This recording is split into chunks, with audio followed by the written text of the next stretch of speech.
Korea Times bahkan menyebutnya sebagai genius singer-songwriter. Dan kalau masih ada yang meragukan, Yang Hyun Suk sendiri pernah bilang, GD yang memproduksi semua melodi dan liriknya 100%.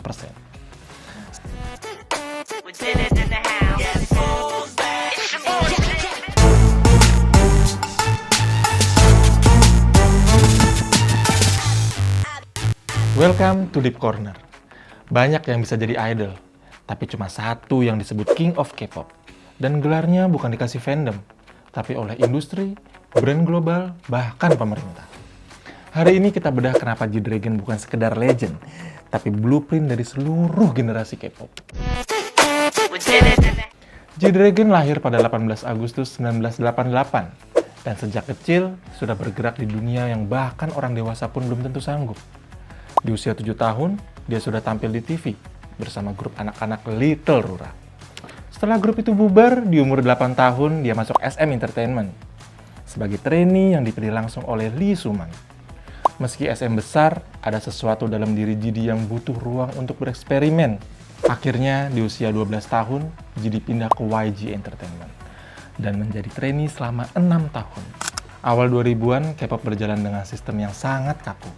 Konsep ditentuin agensi, lagu dibuat komposer, idol hanya tampil, just it. Itulah kenapa waktu itu K-pop sering disebut manufacture, karena artisnya hampir tidak punya suara kreatif. Lalu GD muncul dan memecahkan pola itu. Tahun 2007, Big Bang merilis album Always. Title track-nya Lies, ditulis dan diproduksi oleh GD sendiri. Ini adalah pertama kalinya dalam sejarah K-pop seorang idol menulis title track grupnya. Lies bukan sekedar lagu populer, tapi national hit. Lagu yang mengubah nasib grup dan mengubah standar industri. Korea Times bahkan menyebutnya sebagai genius singer-songwriter. Dan kalau masih ada yang meragukan, Yang Hyun Suk sendiri pernah bilang, GD yang memproduksi semua melodi dan liriknya 100%. Setelah Lies, GD semakin terlibat dalam produksi. Big Bang pun berkembang menjadi grup self-produce. Sesuatu yang hampir mustahil sebelum itu. Saat Big Bang debut 2006, GD menjadi leader. Tapi leadership-nya bukan sekedar memimpin formasi di panggung. Dia menentukan arah musikal, identitas visual, hingga konsep besar yang membuat Big Bang beda dari grup lain. Setelah Lies, muncul Haru-Haru, Tonight, Fantastic Baby, Bang Bang Bang. Lagu ini menjadi anthem K-pop yang dikenang lintas generasi. Dan di baliknya, nama G-Dragon terus muncul dalam kredit. Dan satu kontribusi penting yang jarang orang ingat, lightstick pertama di sejarah K-pop diciptakan oleh GD. Namanya Bang Bong. Dia merancangnya karena ingin VIP terlihat beda di tengah lautan penonton. Itu menjadi lightstick pertama yang diproduksi massal oleh YG Entertainment dan memulai tradisi seluruh fandom K-pop sampai sekarang. Budaya fandom hari ini berdiri di atas satu ide sederhana dari GD. Tahun 2009, 2 tahun setelah Lies, GD debut solo dengan album Heartbreaker. Dan penting untuk dicatat, album ini adalah jawaban terhadap keraguan. Banyak orang bilang GD overrated. Banyak yang mempertanyakan seberapa besar perannya di Big Bang.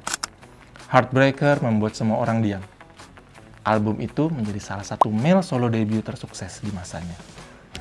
GD meraih Artist of the Year Mama 2009 dan semakin memperkuat posisinya sebagai individual artis yang punya warna sendiri.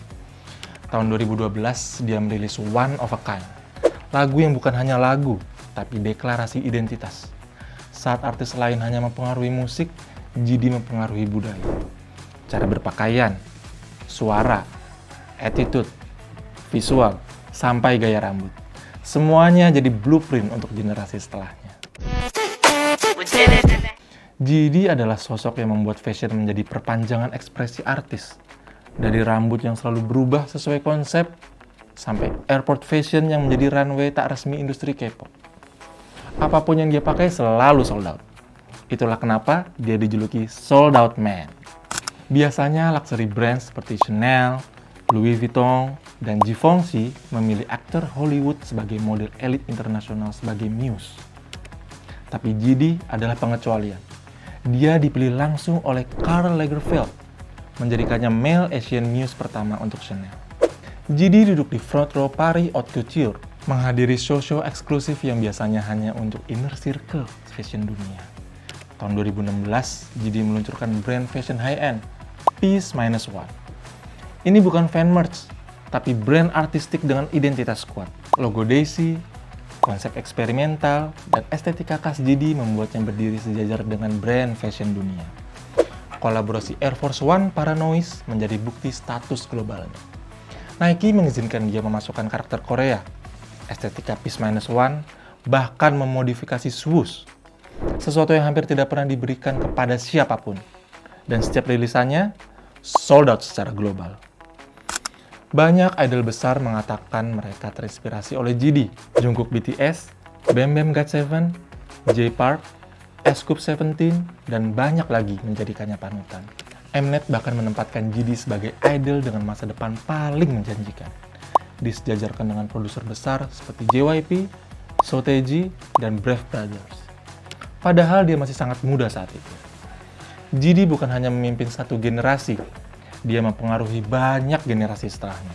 Pada tahun 2024, JD ditunjuk menjadi profesor di KAIST, Universitas Teknologi Terbaik Korea. Fokusnya adalah menghubungkan kreativitas, teknologi, AI, dan industri budaya.